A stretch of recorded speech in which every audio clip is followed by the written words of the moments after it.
তার সাথে হাত মিলালেন? আমাকে ডিজিটাল ওয়েভের সাথে লিংক আপ করিয়ে দিয়েছে কিন্তু বিডি ইমরান।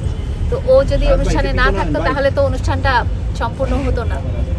আসলে প্রত্যেকে এখন ডিজিটাল হয়ে গেছে, তো লায়লাও তো এখন ডিজিটাল হয়ে গেছে, তাই ওকে তো নর্মালি ভাবে চললে তো আর হবে না, তাই ওর ডিজিটাল সাইডটা অবলম্বন করেই তো চলতে হবে। নাহলে আজকের লায়লা এখানে আসবে, এত মানুষের ভালোবাসা, যেখানে লায়লা যাবে সেখানে ক্রাউড হয়ে যাবে কেন? আর অনেকে কিছু আপনারা বলেন যে লায়লা টান দিলেই, লায়লার নাম নিলেই হয়ে আসে মামুন পিছনে। লায়লা একাই 100, এখানে মামুনের কোনো যদি কোনোভাবে তাকে সার্ভিসটা ভালো না দেয় কিংবা তাদের সাথে গাফলতি করে কিংবা প্রতারণা করে, সেক্ষেত্রে দায়ভারটা কিংবা অনেকটা কি আপনার উপর আসে না? অবশ্যই আসে, এবং এই জন্যই আপনারা হয়তো যারা আমার সাথে অনেক দিন থেকে আছেন আপনারা হয়তো জানেন যে আমি কিন্তু সব প্রোডাক্টের রিভিউ দেই না, আমি কিন্তু সব প্রমোশন করি না, আমি কিন্তু সব কিছু ওপেনিংয়ে যাই না। আমি শুধু যেটারই সার্ভিস নিয়ে থাকি এবং যেটার সার্ভিস নিয়ে আমি দেখেছি যে আমি স্যাটিসফাইড হয়েছি, এই ধরনের সার্ভিস প্রোভাইডারেই প্রমোট করে থাকি। আর ওপেনিংগুলোরও এরকম ব্যাপার আছে, যখন আমাকে সমস্ত ব্যাপারটা খুলে বলা হয় যে আমার এখানে এই ধরনের এটা একটা শোরুম বা এই ধরনের জিনিসপাতি পাওয়া যাবে এবং কাস্টমাররা এই ধরনের সাপোর্ট পাবে, আমি সমস্ত কিছু জেনে তারপরে, আমি আসলে এমন না যে আমাকে টাকা দিয়ে বললো যে তুমি এটা করে ফেলো, আমি এটা আসলে করি না, এটা তো আপনারা জানেন।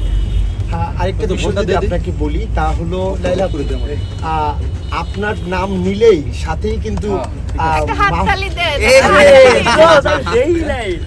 সমস্যা নেই। আপনার নাম নেওয়ার সাথে সাথেই কিন্তু মামুনের নামটা অটোমেটিকলি চলে আসে। সেই ক্ষেত্রে আসলে মামুনের সাথে ভালো কোনো সম্পর্ক স্থাপন করার কোনো চেষ্টা চালাচ্ছেন? একটা মানুষ হিসেবে আমি কখনোই কারোর সাথে খারাপ সম্পর্ক রাখতে চাই না।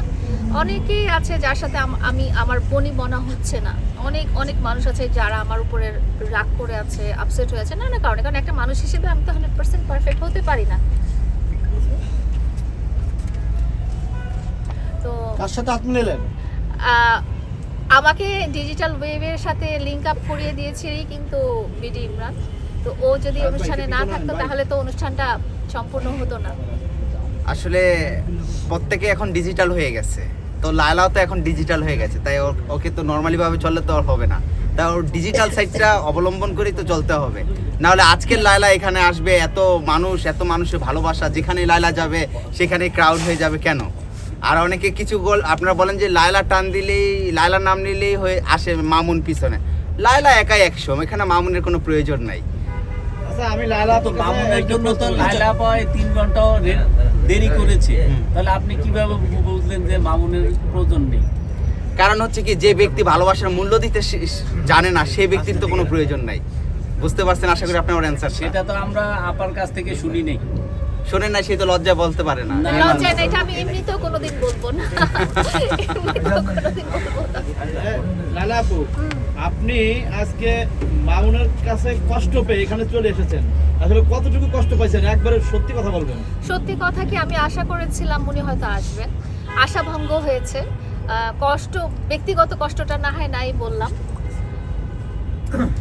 এরকম কতবার কষ্ট দিয়েছে মামুন আপনাকে?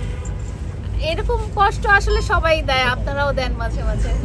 আপনি আজকে আমাদের সবাইকে কষ্ট দিয়েছেন, যদিও আপনি আসছেন আমরা কিছু বলি নাই। আর একটা প্রশ্ন করি, ইদানিং দেখতেছি আপনি খুব রোমান্টিক মুডে ইমন নামে একটা ছেলের সাথে আপনি বিভিন্ন অঙ্গভঙ্গি দিয়ে বিভিন্নভাবে ভিডিও ছাড়তেছেন,